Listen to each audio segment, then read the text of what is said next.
pass away when the workouts are hard sometimes. So every athlete can do this nutrition, okay? What we focus on in CBG nutrition is a sustainable approach, okay? So how many of you guys have counted macros before? Weighed, measured, every ounce, every gram, taken a little scoop off because it was too heavy. Yeah, cut off a corner of their bread because it was too many carbs. And yeah, so there's extremes and then there's kind of like the middle part of that. How we approach it is not doing any of that, okay? So yes, we are going to give ourselves set macros and goals to hit within specific nutrient timing windows. What are nutrient timing windows? Anybody know? Okay, no? Yeah, correct, yeah, super simple. We make it sound way more complicated. Yeah, he's got it. Right. He's been around longer than anybody else. Actually, he didn't ask that, he knew that. So nutrient timing windows, those are just times of the day that you are eating nutrients, okay? So we make it sound way more professional, I guess, than anything. But what we focus on is giving specific set numbers or goals with different times throughout the day. With that being said, we also focus on giving you grams of, say, our main macros, protein, carb, and fat, versus just saying, hey, let's hit these calories, or 32.4 grams of carbs at this meal, or just giving you a total number throughout the day and saying, you figure it out. I don't care if you eat it all at breakfast, if you eat it all at dinner, if you just eat 3 meals throughout the day. We focus on splitting it up at specific times throughout the day based off of your schedule. So the time that you wake up, the time that you are working out at, the time that you cannot eat. There may be some parts of the day where you're like, hey, absolutely, I'm working, I'm on calls, can't work out, can't eat at this time of the day. How do we fixate and appropriate those macros at those times of the day for you that are appropriate, okay? So nutrient timing is extremely important, and that is one thing at CBG that we focus on, whereas other plans don't necessarily focus on. Outside of that, sustainability, that is also another thing that we primarily focus on. Again, if you are out to eat at a restaurant, if you've tracked macros before, you probably have gone to a restaurant and been like, I have no idea what I'm eating. This is like, okay, cool, it's my cheat meal. I'm just gonna eat whatever, right? And you kind of like fall off the rails and you kind of like fall into this pitfall of, okay, well, I cheated for lunch. Now, like, what does the rest of my day look like? I don't know. I'm supposed to have this many macros, but I definitely messed up at lunchtime. So how do I fix that? And then what commonly happens is you're like, well, the whole day turns into kind of a cheat, right? Because I don't know. Today was bad. That's what you usually say at the end of it. We focus on, okay, cool, we had that cheat meal. What did we primarily have then? All right, so we probably had higher fats, probably had a little bit of protein there, and potentially what else you ate if you had a decent amount of carbs. How do we want to reframe the rest of our day to still stay on track, or somewhat on track?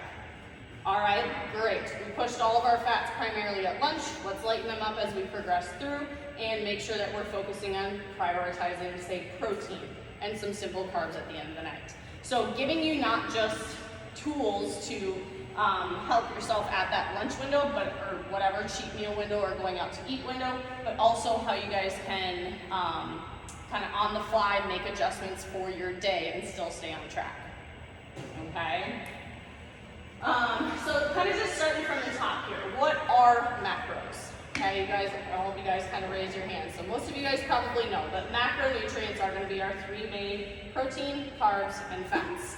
Outside of that, we also focus on micronutrients, so vitamins, minerals, greens, all of those fruits and veggies, all of the good stuff that's inside of there. We also focus on that, but not from a number standpoint, okay?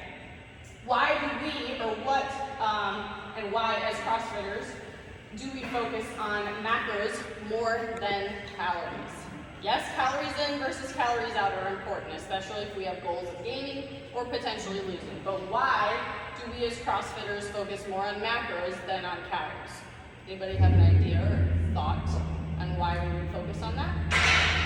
Body recomposition. What'd you say? Body recomposition. Body recomposition. Yep, that's definitely one of them. Anybody else? Recovery from your workout. Recovery from your workout, absolutely. Yep. Macros can be empty, macros have to your day. You need proteins, you need carbs, you need fats.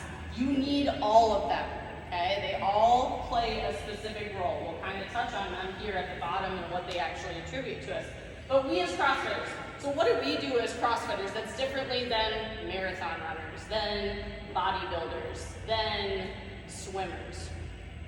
What do we do that's different? You mean like a combo of cardio and weight and everything? Okay. Correct. So we do everything. We are all of those.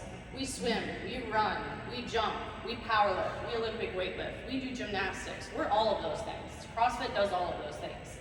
So counting macros is extremely important for us because we are not just doing a single modality. We are doing multiple different movements, multiple different styles of training, and we need to prioritize macros to be able to recover from, get correct body composition, gain strength, all of those things.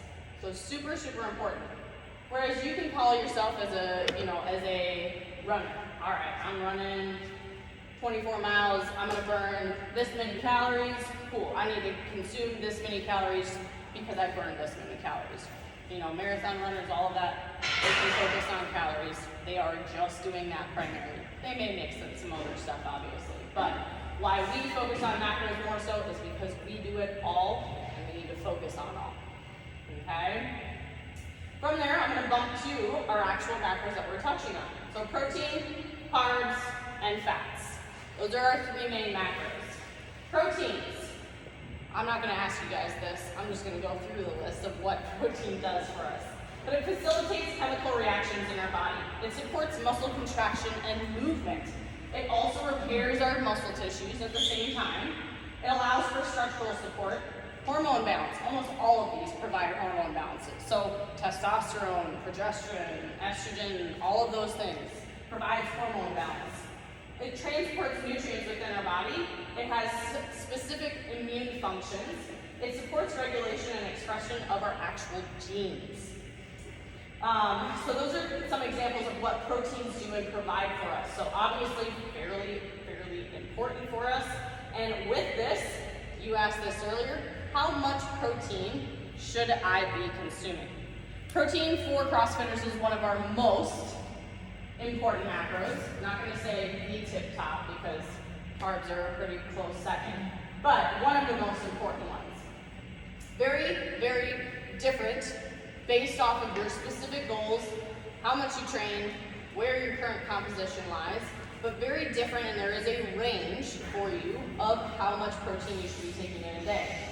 Generally speaking, 0.7 to 1.2 grams per pound of body weight is what you should be consuming. So I weigh 150 pounds, I train pretty extensively, I'm looking to gain lean muscle tissue.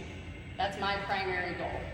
I'm 35, I know that I'm past the point of diminishing returns, so I know that my body is trying to eat away at some muscle tissue. So my goal, since I've made a shift basically since 25, is to either maintain as much muscle tissue or gain more. That should be it, I would say, of any male, female, that should be one of your primary goals once you get past the age of 25. Females potentially even a little earlier. So I am consuming 1 gram per pound of body weight currently. I have done as much as 1.2 when I've been at a lighter weight and wanting to go on more of kind of a full strength cycle gain. I've been closer and upwards to 1.2. For those of you that have significant amounts of body fat that you'd like to lose, we can actually go slightly lower than that. And when I say significant amounts of body fat, that would mean that you are in upwards of 10 to 15% over your goal. Okay, so when you're like, I got 5% that I want to lose, no, we don't want to go all the way down here. You still want to maintain your protein. But if you have significant and large amounts of body fat that you want to lose, that's where that kind of 0.7 would come into play. So how much do you weigh?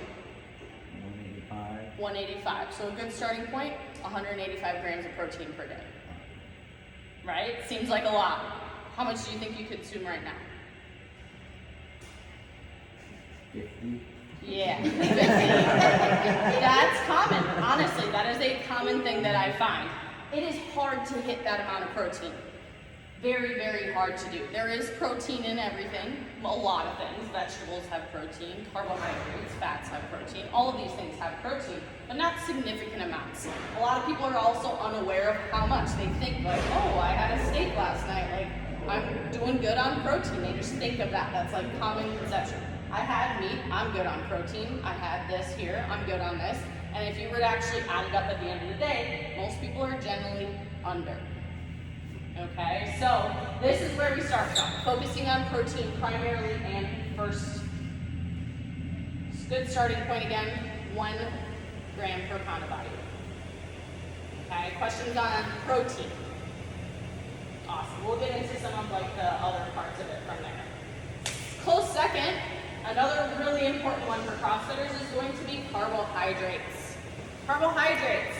We have 2 different types of carbohydrates. We have high glycemic carbs and we have low glycemic carbs. There's also some in the middle there, but we're just going to say there's a high and a low. Difference between high and low, what do we think? What's a high glycemic carb? What's an example of a high glycemic carb? No looking. Bread. Yep. Certain types of bread for sure. What's another high glycemic carb?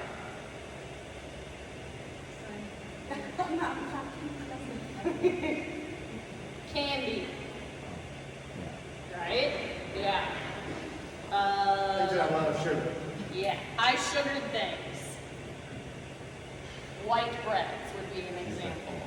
Yep, for sure.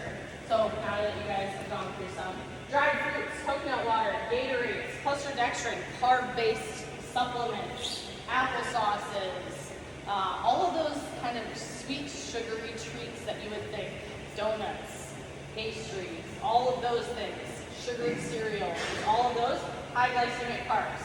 Still a carb, but high glycemic. From there, low glycemic.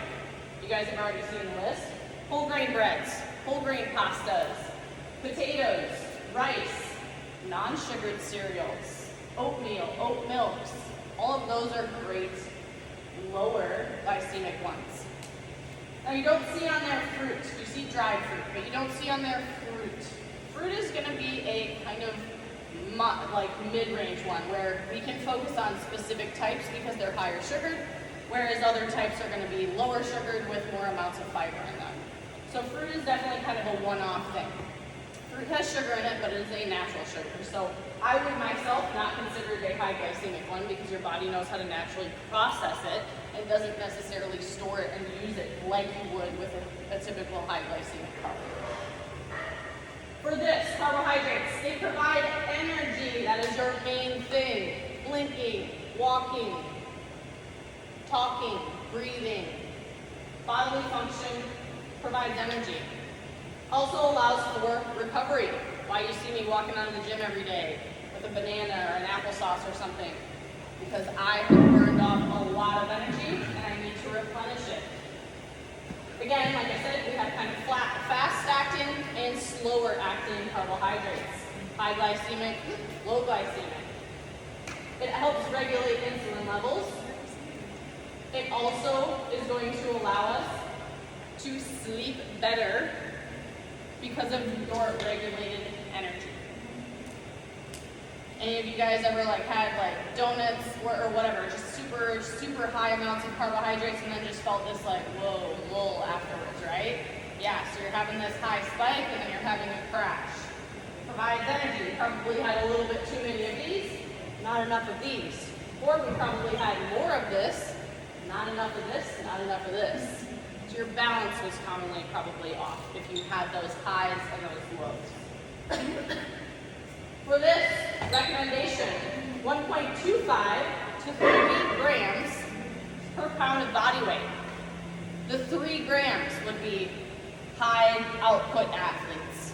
They can even be upwards of 4, 5, 6 grams per pound of body weight. Times that by, say I weighed 100 and I was doing 3 grams per, that's still 300 grams. I don't weigh 100 pounds, I weigh 150. So times that by 3, that's a lot of carbs, right? But when we look at it daily, where we're consuming our carbs will be very, very important as well. And we'll talk about that in a few.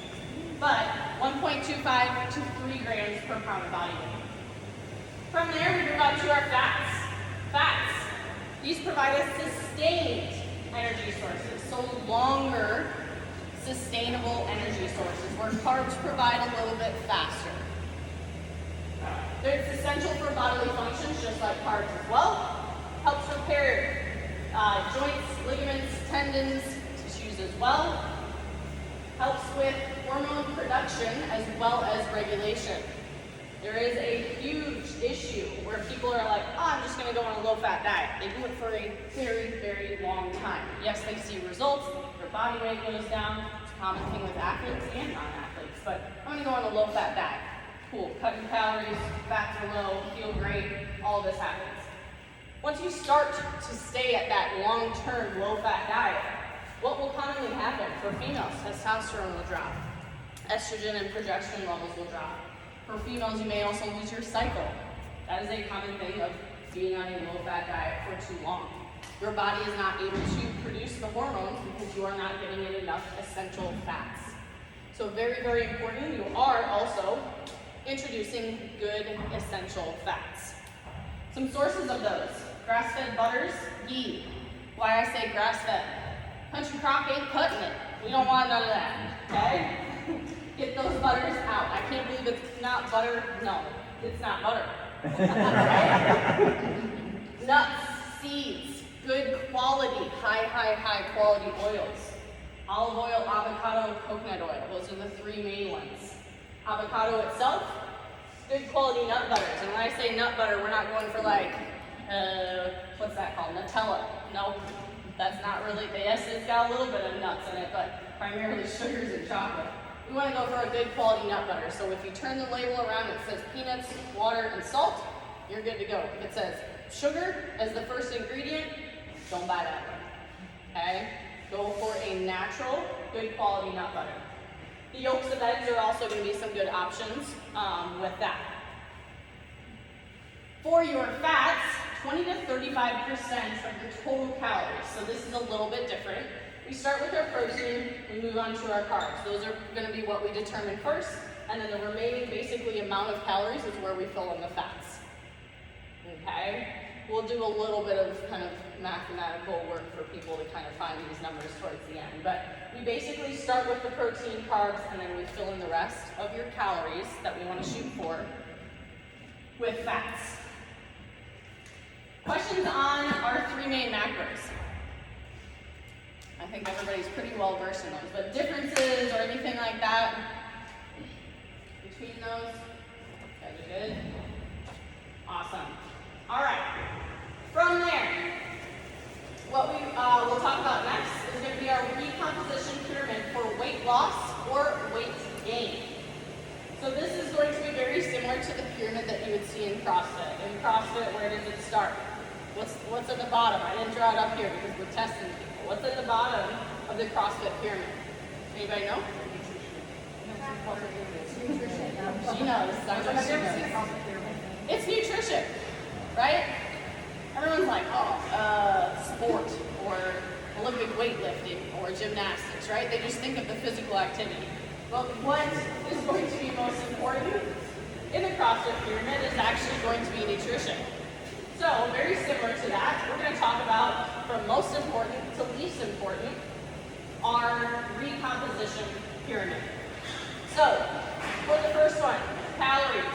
Obviously, yes, we want to make sure that we're getting in enough, or if we are looking for recomposition, we are doing a slight deficit with that. Calories in, calories out, yes, it is very important.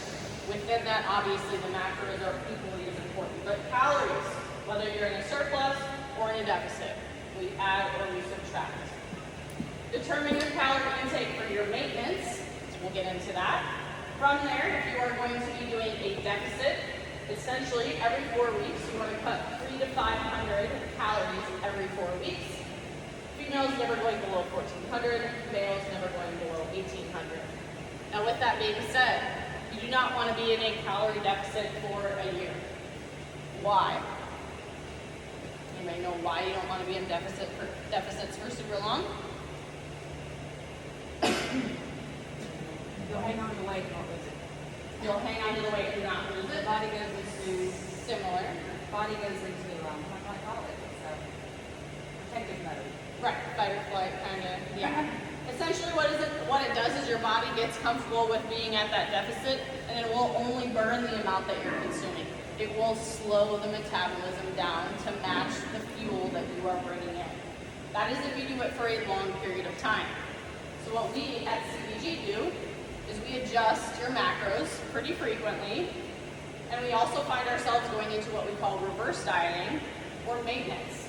So bringing yourself out of a calorie deficit by the means of introducing more food, quality food, but introducing more food and bringing you back into maintenance. Ideally, if you're looking at a full calendar year, 4 months out of the year should either be maintenance or reverse dieting, while the other 8 months could technically be your deficits. That will lie true also if you're in a surplus, so if you're looking to gain weight or anything like that. You don't want to just stay in this high threshold, hey, let's consume 8,000 calories a day consistently for 12 months out of the year. We want to make sure that we are adjusting our numbers pretty frequently, allowing yourself to come out of that surplus and stick in with maintenance frequently as well. From there, we'll move on to protein intake. That is going to be our next one. Again, we talked about 0.7 to 1.2 grams per pound of body weight. The rest will come from your carbs and your fat. Protein is what we prioritize out of all 3 macros first. After that, weights, 3 to 5 times per week. Muscle is what gives us our metabolism and allows us to get that lean, toned look. So after that, we don't just want to be cardio bunny. Hey, I'm going to go run 5 miles today, swim tomorrow, just do a cardio-based CrossFit class, cherry pick all that. Hell, I'm not going to do the weights. I'm just going to do the fun burpee, jump rope ones. You want to make sure that we are prioritizing lifting weights frequently, 3 to 5 times per week. Next up after that, something we haven't talked about yet, sleep. Sleep is also super essential. Almost as important as the amount of macros that you're consuming, but ideally what we're looking for is 7 to 9 hours per night. It helps balance our hormones, just like some of these main macros do, and that is when we are going to be repairing and building muscle tissue at the same time. Lastly, cardio is the very tip top. This is going to be for cardiovascular health, obviously, heart health, as well as mental clarity. A lot of you guys go out for a run and man, I feel so great afterwards. Endorphins are released. CrossFit does very similar things from there because we all, we hit cardio. So important for mental health is cardio just equally as much as your actual heart health. Okay? From there, ways to measure and track without weighing and measuring and tracking. This is our main kind of claim to fame, I would say, with CBG. So, ways that we get away from, again, doing the put it on a scale, scoop a little off, cut a little off, take it, move it, whatever, all of that, is we utilize grams and objects to measure. So our first one with proteins. Our palm of our hand, right here, so full surface size where the fingers connect, all the way to where our wrist connects, the thickness and surface area of our palm is approximately 18 to 20 grams of protein. If you were to count that in ounces, it would also be approximately 3 men, more so towards 4 ounces of protein. Yes, there are certain proteins that are higher, so steak and certain specific proteins that their grams are going to be slightly higher than that. That's totally fine. We are just doing this in a rounded number. So if we're looking at the palm of our hand and we're saying, hey, at breakfast I need to have 36 grams of protein. That's kind of what I'm shooting for. What we do is we'd say, that looks approximately like 2 palms of my hand. That's 36 grams, okay? From there, carbohydrates. Fist of the hand, or the size of a baseball, is approximately 40 grams of carbohydrates. Rices, grains, pastas, oatmeals. Fist of the hand, size of a baseball. Approximately 40 grams of carbohydrates. After that, we'll move on to our third macro, fats. So fats are a little bit different. It is also our highest caloric macro. So fats, for most people, when we are doing this, I recommend doing a little bit of weighing and measuring in the beginning, and then you can move on to utilizing some of our tools. So the thumb of our hand, where it connects to, that's going to be approximately a tablespoon. 1 tablespoon of an oil, butter, anything like that is going to be about 15 grams. So thumb of your hand, 15 grams of fat. Nut butters. You actually get 2 tablespoons to equate to that same 15 grams of fat. So you do 2 thumbs, or something the size of a golf ball is also going to be a 2 tablespoon size serving. So those objects help us, hand tools, or remembering, palm of the hand, fist of the hand, or the size of a baseball, size of the golf ball for 2 tablespoons, or thumb of the hand for 1 tablespoon. Those help us to be able to eyeball our food. When you begin to do this, and you continuously do it, time after time, you start to learn what sizes look like and such on the plate, and you can start utilizing these tools or these objects versus weighing and measuring everything. Questions on how we utilize our hand portion tool or some of those objects? Pretty straightforward. Kim, what's your experience with that? In the beginning, I did open up my app tracker because it blew my mind. I was like, oh no, I need you to do the math for me. You want to be on the money, right? You want to make sure that you're as close to your numbers as possible. So I did use the app tracker at first, but now I'm like 5 weeks in, so I'm much better. Like I got the carbs dialed in. Like I get the 40 grams, I know exactly how to look at it and tell. Yep. Yep. That's about right. That's my experience too. So that much potato, or that much rice, about 200 grams, which is about 200 grams weight, which is 38, 40 grams of carbs. 40 grams of About carbs, right. yep. Yeah. If you do it long enough, you start realizing like what it looks like. Yep. So it just takes a little bit of kind of practicing and applying. So for carbohydrates, 40 grams, fist of the hand, all of that is also approximate to a 1 cup size serving. So for me, sometimes I'll actually get out, especially if I'm doing meal prepping, I'll get out a cup size serving. I've, meal prep some diced sweet potatoes, some rice. I'll get out a cup and I'll scoop that into my meal prep containers. After like the second or the third one, I just kind of like round, oh yeah, that looks like a baseball. All of these are in keeping in mind of knowing that at the end of the day, we're going to be approximate. Okay, so we are not looking to, at the end of the day, when you get into some of the trackers, you're like, oh, I have 136 grams of carbs left, but I have no fat and I have no protein. Right, I'm just going to eat rice cakes, or I'm just going to eat that, right? That's a very common thing with macro tracking. With this, you're going to be eating all of these at every single meal, ensuring that you are not going to be just consuming 1 macro left at the end of the day. Or swaying, oh yeah, I loaded all my proteins in the early part of the day and left just carbs and fats for the end of the day. We want to make sure that we are equally dividing across the board. Now, in terms of nutrient timing, where your protein should lie, where your carbs should lie, and where your fats should lie. So what's the powerhouse and what actually allows us to work out and feel good while we work out? What is our primary energy source when we work out? Carb. Is it a protein? Is it a carb? Carb. Yeah. Carb. Carb. Yes.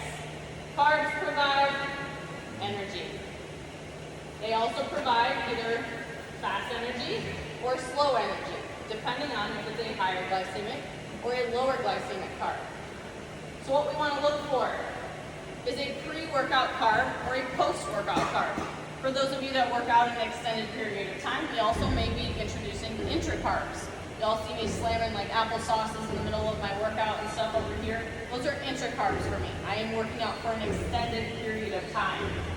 But for those of you that have a little bit of a window prior to their training window and they say haven't eaten for a bit, what we want to introduce is one of these higher glycemic or faster acting carbohydrates prior to beginning your session. Timing of that should be approximately 30 minutes before you actually begin working out.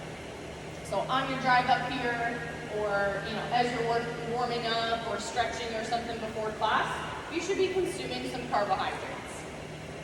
Generally speaking, anywhere between 15 to 30 grams is approximate. If you're just doing kind of, the normal class WOD and that's it, probably more towards like 15 to 20 grams would be appropriate. If you are going to do class WOD plus a little bit more, you're a heavy male or a very muscle dense female, maybe upwards of 30-ish grams prior to that workout. From there, post-workout carbohydrates, still on the high glycemic side, are important. Why are post-workout carbohydrates important? Or why do you guys think they're important? To replenish your glycogen stores. Yeah, Thank you, Bart. you got it. Yes. So we are either preloading or reloading the glycogen within our cells. Again, what it does, helps with recovery. So with that, also being said, most of you guys consume a protein shake afterwards. That's kind of like a well-known thing. When you consume a carb and a protein at the same time, your body will process the protein to support muscle tissue repairing, to support structural support, gain muscle, allow for you to be building muscle and repairing muscle, because it is not attacking that protein because it has the carbs as a source of energy. Versus if you're consuming just a protein shake afterwards that has no carbohydrates and you're going an extended period without that, you're actually not getting the full benefit of the protein that you're consuming because the body is utilizing some of that protein as an energy source. So pairing after you work out a carbohydrate and a protein together is imperative if you are looking to gain lean muscle or maintain the muscle that you have. So a common thing that people will pair, after that, their protein with coconut water. That's a great option. Having a banana with your protein shake at the same time. Applesauces, things like that, fruit strips, dried fruit, but consuming your carbs and your protein within the same window. For that window, we're looking for approximately 30 minutes post-workout. So same with kind of our 30 minutes before you begin your session. Post-workout, we're looking for a 30-minute window after that. For the proteins, we want to make sure that you guys are consuming a significant amount multiple times throughout the day. Again, we're not looking for it all in the morning, we're not looking for it all at night. You want to be dividing it through multiple meals throughout the day. So again, someone like me, 150 pounds, I eat 6 times throughout the day. I have breakfast, I have lunch, I have dinner, and then I have 3 snacks. A snack between my breakfast and lunch, a snack between my lunch and my dinner, and then a shot before I go to bed. That's how I work it. Some people are like, man, that's a lot of eating throughout the day. I don't have the time to do that. Cool, let's condense it into 5 windows. Similarly, 2. Condense it into 4 windows. Whatever you do, you essentially want to divide them across the board of those meal windows.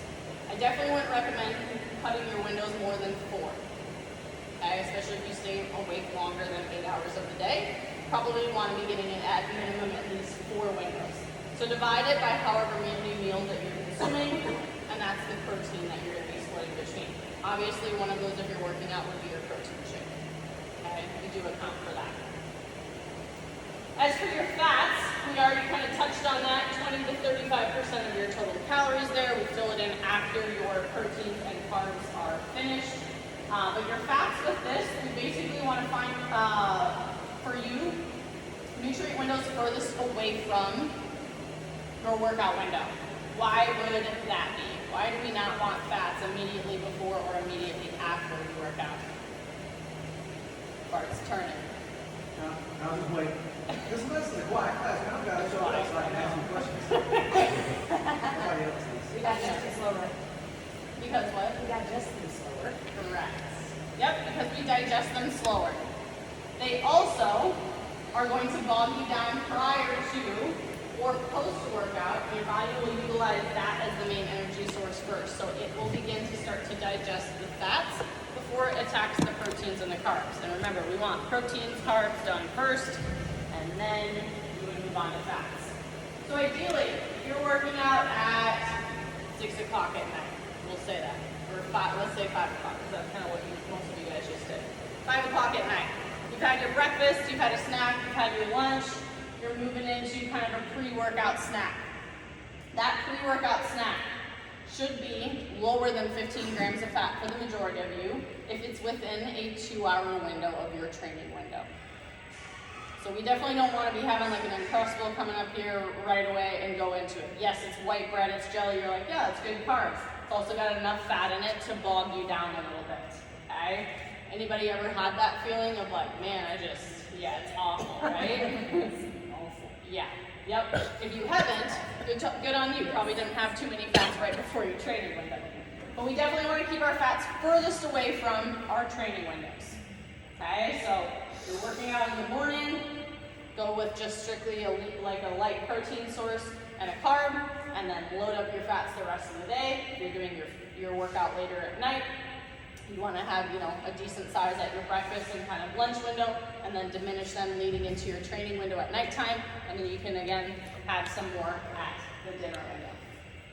For carbohydrates, we already kind of touched on that. Obviously, higher glycemic closer to our workouts, lower glycemic further away. Again, we are kind of splitting this here throughout the day into kind of your blocks. Ideally, having some form of carbohydrates at each and every meal. We kind of touched why protein and carbs at the same time is important. But your higher glycemic carbs, again, being closest to your lower being further away. Another great strategy to utilize with our carbohydrates is loading more in the meal either prior or post. So say your breakfast, you're working out at 8 a.m. Your breakfast you're doing at 6 a.m. You could do a little bit of extra loading carbs in the morning time, or save some and do a little bit of post loading for your meal that would follow your actual training window. But questions on any of that and how where we want to place those macros throughout the day? I got a question. Mm-hmm. So going back to the protein on your handbag. Yep. So how do you, because I get this, because it's from this, you don't got me. How do you differentiate between proteins and fats? Because, so ribeye is about as much fat as it is protein by volume versus chicken breast versus parts of chicken versus pork chop, right? So this much pork chop is going to have, let's say, 20 grams of protein, but also about 20 grams of fat. Same thing for ribeye. It's about 5 grams also. Lean chicken is going to have, chicken breast is going to have like 28 grams of protein and like 3 grams of fat. So how do you? Yep. How do you So do when we that? account for protein, we want these primarily to be the leanest possible sources when we're accounting for them. So when we're thinking of beef sources, we want it to be like a ground beef, a 93-7 split, chicken breasts versus chicken thighs, lean sources of fish, so scallops, shrimp, some of those type of white fish, lean deli meats, egg whites, those sources. When we consume fattier cuts, what we would do is account for them as multi-sources. So we are going to account for both fats and proteins in there. That is now not where you're not going to be able to obviously eyeball. So that would be where we revert back to a little bit of tracking of actually saying, okay, my 8-ounce filet has 30 grams of protein and 20 grams of fat in it. We would account for multiple sources within those. Generally speaking though, what we're looking for is to consume leanest possible sources of protein. So making sure that when you are buying your protein sources, they are the 93-7 splits. It is the leanest portion of the chicken or of the obvious seafoods selections that you can have. But in the one-off that you're consuming some of these multi-source foods, where the scales get a little bit more even. So he just kind of talked about the chicken, 36 grams and 3 grams. So that is a high protein, low fat source. We would only account for the proteins in that as that source. We are not worried about the fats in that source. Say we go to bacon. Bacon, 1 ounce cooked. Eat it. The scales are even. Fat, protein. 1 ounce of bacon is 15 grams of fat, 15 grams of protein. When the scales are more close to being even, we would account for both of those main macros. So we would account for a fat and a protein within that. So there are those one-off chances where you are going to be obviously touching on some of these where you're going to account for multiple macros. Another great couple few to talk about, beans, lentils, chickpeas, things like that, where there is a significant amount of potentially fats, carbs, and proteins in them. That is a multi-source food, so you would account for multiple macros within there. Very similar protein, so cheeses. Cheeses are going to be very similar in that ratio where it's a fat and a protein, and very close to both of those. You would account for both of those. Did that answer your question? Bart, answer your question? Did that answer your question? Oh, yeah. Yeah. I didn't realize, I must have missed the multi.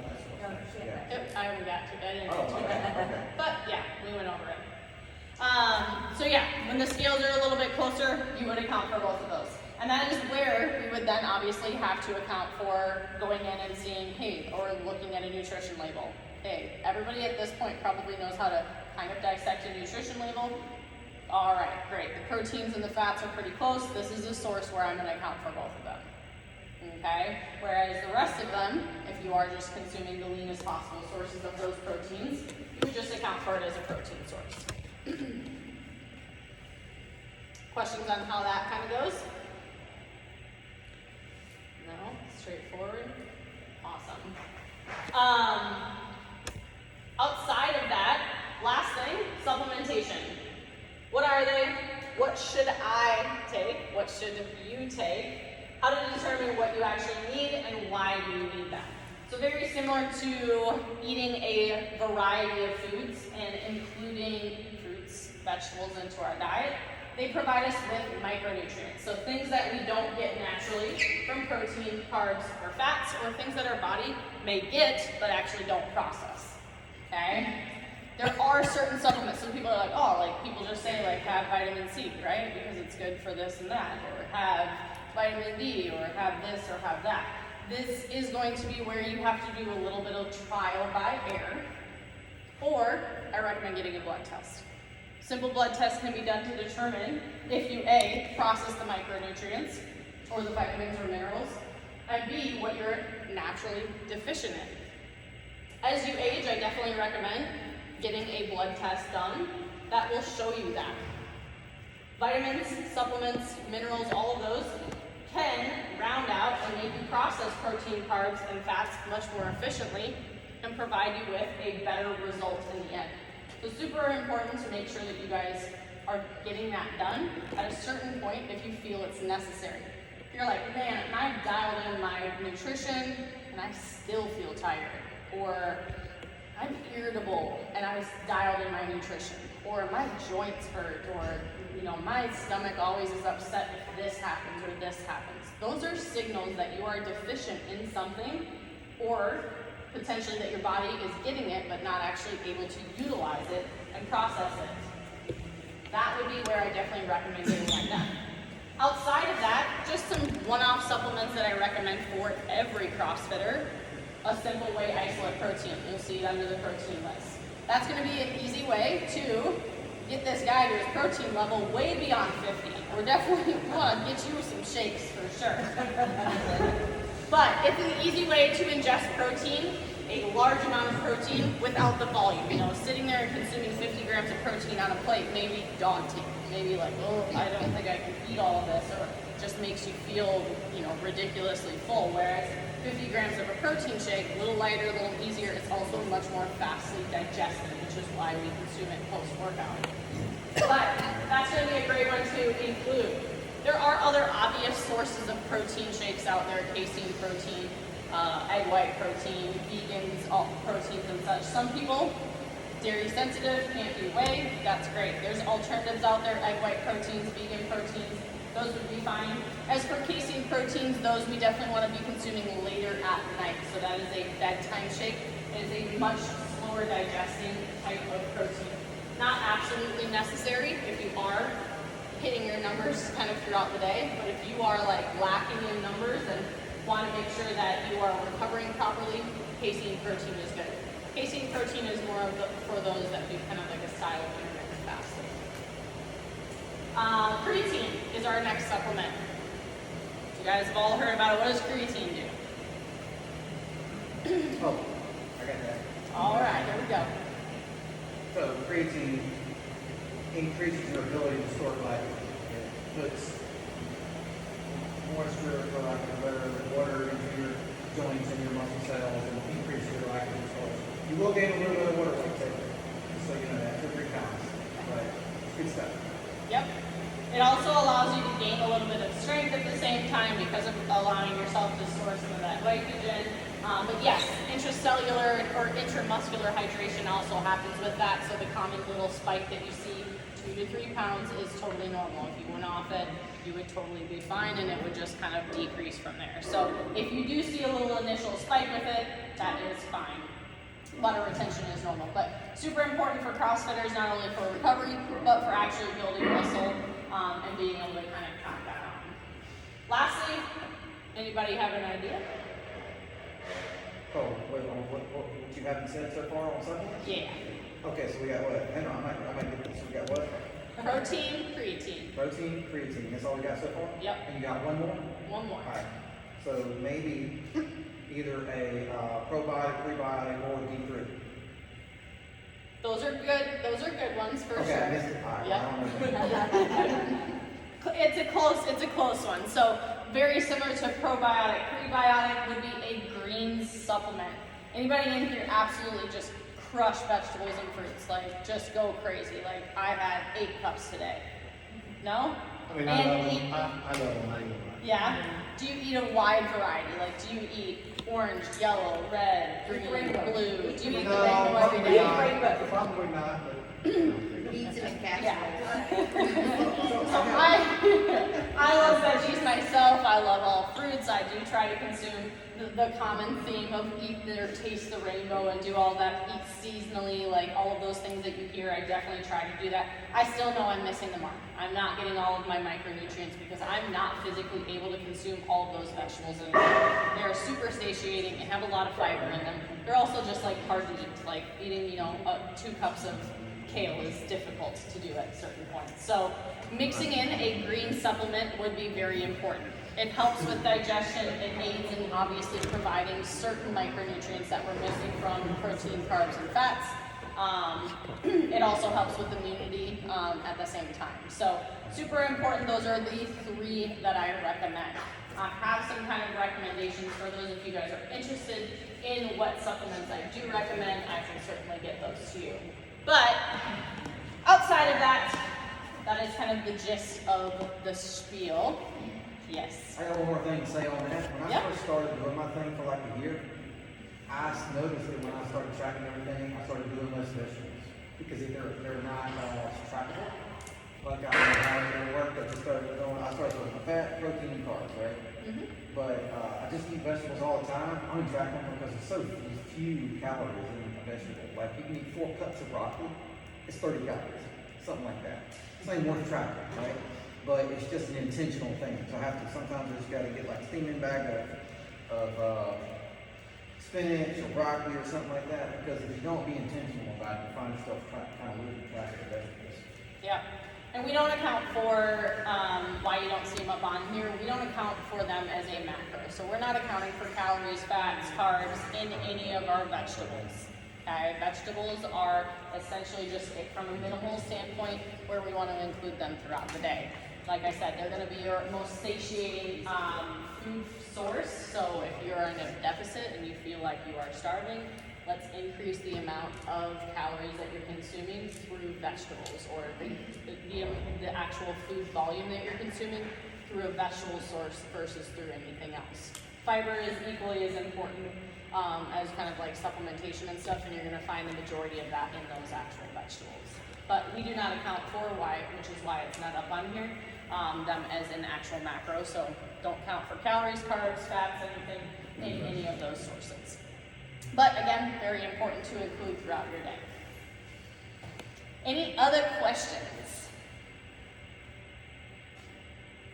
No? Pretty straightforward?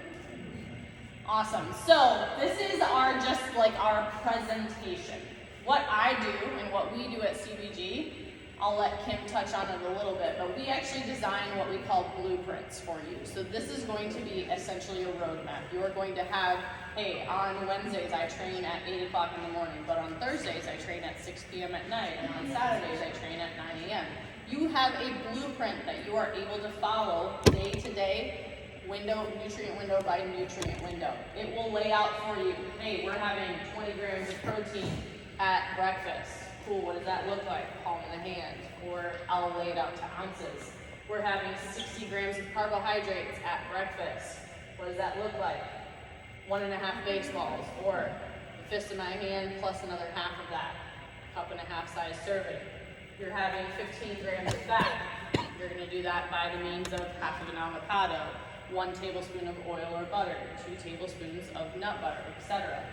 Move on to your next block, specific nutrient timing window. It lays out a plan for you to follow day by day, depending on when you work out, when you wake up, when you go to bed, and what your day looks like. So there is no question for you of, well, when, you've given me, 200 grams of protein to eat, when should I be eating this? Or how should I be consuming this? Or what should I be consuming? We tell you and teach you how to move through your day by laying out a specific roadmap.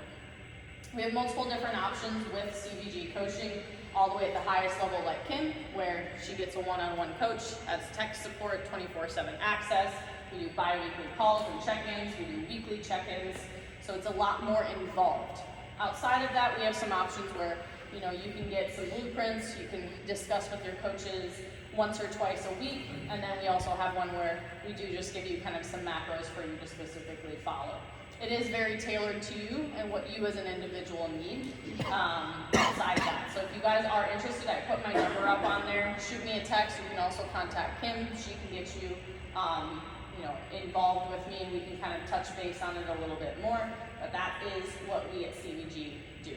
And I'll leave it to Kim to kind of finish it off here. Oh, so I've been with Brooke for 6 weeks. The first phase, she didn't tell me my numbers and I think that's a great way to start it out, because I had no idea, and it probably would have freaked me out, to be honest, if I saw how much I was going to be eating. So anyway, the first 4 weeks was going to be more of a reboost, just basically getting your body eating the right maintenance level macros. I was extremely under eating, extremely, and I thought I was doing a great job. I was way under in my protein, definitely not hitting the amount of carbs, and my CrossFit game, as you guys my one thing I've been wanting consistently is a bar muscle up. That is it. That is all I care about. It's a bar muscle. Anyway, I literally have tried, and I get so frustrated with them that they piss me off because I couldn't get over the top of the bar. Just couldn't get over there. So I kept asking her, is it a strength thing? What is it? What is it? So I literally have given up. It was Christmas time when I stopped training over there. I said, you know what? I'm getting mad about it. I'm just going to stop training. January, I started with Brooke, starting to hit protein, starting to take nutrition, and these are my blueprints. This is my new set. And same thing she just went through. It breaks it down for you in your cheat sheet. So you'll have this with you. I printed mine out. Just leave them. I have 2 sets, one here at the gym, one at the house. So I go through this with me, everything. Anyway, she got, from the moment I wake up, this is my time, wake meal. My workouts at 8:15, my late breakfast, my lunch, my PM snacks when I'm here coaching in the evening, which is why you see me jot off to go over there and eat real quick, and then my dinner at 7:30. So it's laid out. I have 4 tracks. So say for instance you don't work out the same class or the same time every day, they will give you different tracks based upon your workout. So this is track 1 whenever I'm working out at 8:15. Then on Tuesday, Thursday, I have a second track where I have a second bodybuilding session. So once again, you eat protein, focus on some carbs before that workout. It's really been a great game changer because I decided, 2 weeks ago to try for a muscle up in a workout after I've had about 4 weeks of solid eating, strong and healthy. Got over top of that bar like nobody's business. It was the easiest thing, and I've been struggling for years about it. So I was like, whoa, feel much stronger. Lean body mass has increased 3 pounds since my first embody to this embody. So it's working. I feel good. Sleep. Let's talk about sleep. Sleep matters. 100%. I have been sleeping the absolute best that I've ever slept. And I think it's just because I have energy. So I used to nap, 2 o'clock, my body crashes. And so I take 30-minute cat naps. I don't even take cat naps anymore unless I'm just, I don't know. I didn't sleep the night before, but I'm sleeping so good and I'm just killing it. Energy's there. You hear about it, but then when you actually see it and do it every day, it's really cool. It's a cool thing. So, and then I have a Sunday rest day, and I still eat the same. I still eat the same amount on my rest day as I do. I mean, it's You're just rocking on Sunday. And I'm rucking on Sundays. I told her, I was like, hey, look, I'm rucking. Do I need to change my macros? She said, yep. Because before it was just the rest day. So, you know, and I think what's great about it is that Brooke is in-house. So there are a lot of people that don't have a coach in-house. They still do everything via phone calls and Zooms, which is fine. But we have utilization to an actual coach that through CBG in our building. So while she's here, you might as well utilize her. That's what I'm thinking. So anyway, it's phenomenal. I love it. And Hannah Birchfield is on the program too, but she is on the fat loss. So she's been on it for a minute. She's like 12 weeks in. She is towards the butt end of her 16-week phase. So we typically go through 16 weeks as like our baseline, which seems like a long time. It flies by. But Hannah saw amazing results. A lot of what we do with coaching too, because it is more personal than just getting macros, is you know, the relationship that we have with food. So, you know, whether it be, man, I was just tied to this, that if I, you know, we kind of touched on it before, that if I went out to eat, I just kind of like self-sabotage. I didn't have any idea of what it was, and then I just went down this tricky little like spiral, and just the whole rest of my day was a nightmare, and I was just on these really high highs and these really low lows. You know, it just wasn't sustainable. I didn't know how to approach nutrition unless I like had full control over it. And we teach how you can do that, you know, to where, hey, yeah, you can go out to eat, you know, you can still eat your favorite foods. We don't restrict alcohol. We don't cut this. We don't cut that. We allow you to have everything within moderation, and making sure too that we can fit it in. We actually preach for people to have cheat meals or recovery meals 1 to 2 times per week. So we need to be staying sustainable. So with that, yeah, Hannah, that was her, like one of her main focuses and one of her main goals was like, I just want to heal my relationship with food. And we did that. I mean, she saw huge significant results by, I would say by like week 8, not only compositionally wise, but strength wise, feeling good in the workouts. And she consistently said every single week that I just feel mentally better. I don't have this skewed view of what, you know, my nutrition looks like, or you know, if I had like a bad meal or I went on vacation or whatever, I was able to make adjustments and come back and jump right back into it. So outside of obviously seeing your physical goals being done, potentially, you know, there's a lot of people that have you know, these mental goals that they want to accomplish with their food as well, myself included. When I actually started as a client with CBG myself, and I had the same thing, like, oh yeah, like if I ate bad, then I just kind of spiraled and sabotaged myself and didn't know what to do really unless I had a scale with me or had my meal prep bag with me or whatever. And that was, you know, completely healed, and I do not have any issues with it anymore, and that is a large part of what we do at CBG as well. So yeah, Hannah has seen great results at the end of her 16 weeks. She's all of the goals that she set, she smashed all of them. That's amazing. So, very good. But like I said, that's my number. If you guys have any questions about that, if you guys have anything, obviously I don't want to get too specific, but if you have anything specific of like what should I do, any of that, obviously I'm in-house. Feel free to reach out to me. You also have my number, or just in person, obviously chat up with me, okay? Yay, thank you, Brooke. That's awesome. You're welcome. Thank you. Hey, do you have a question? Yeah. Oh, this is just for me. She's like, yeah, but for me, I'm hungry. Speaking of the hypoglycemic, so I've been for my breakfast. I've been doing the little mini bagels, but they're the white. Yeah, That's okay. that's fine. There's still fiber in them, and it's before your workout. Oh no, this is after. Like right It's the- after? No, it's so I'm here. I do 8:15. I get home about 9. It's gonna be 10 to 11. That's when I do it. So it's after you've done your training session. Yeah, so that's fine. If it were like your like bedtime snack, we wouldn't want to do that. Okay. And they're not high enough that when I'm speaking like high glycemic, it's like straight up like Wonder Bread, like Okay. like sugar, like Yeah. where like added sugars is like 10, 15, whatever. Gotcha. Perfect. Yeah, so no, you're good with that. It's got a good amount of fiber in it, and Okay. yeah, all of that's good. Perfect. So this is kind of might be a dumb question, Yeah. but going like to the store and making So I live by myself, and Okay. I drink a protein shake in the morning, Yep. a king size Reese cup, don't eat lunch, don't eat snacks, and then eat a piece of meat for dinner. Yeah.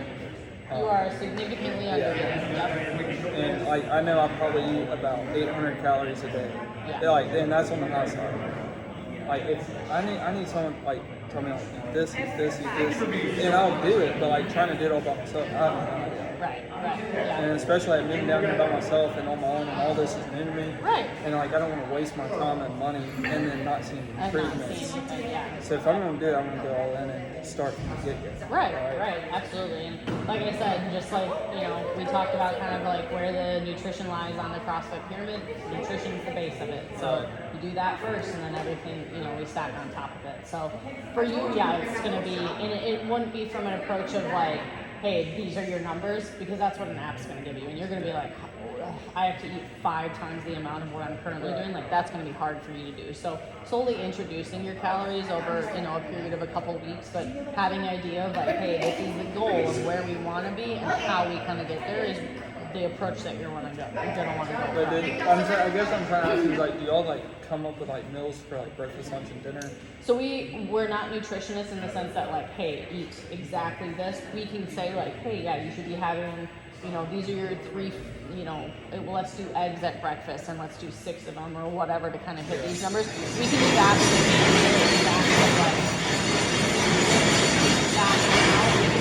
We can say like. That's all I see. And what about, and then the other question is like pre-meal. Is there like a certain brand that you would recommend? Yep. So for meals, I typically recommend one that has HMBs in it. I can actually kind of write it down for you. One that I would recommend. Actually, I'll text it to you. Yeah, That would probably be That'd be a lot a easier. little better.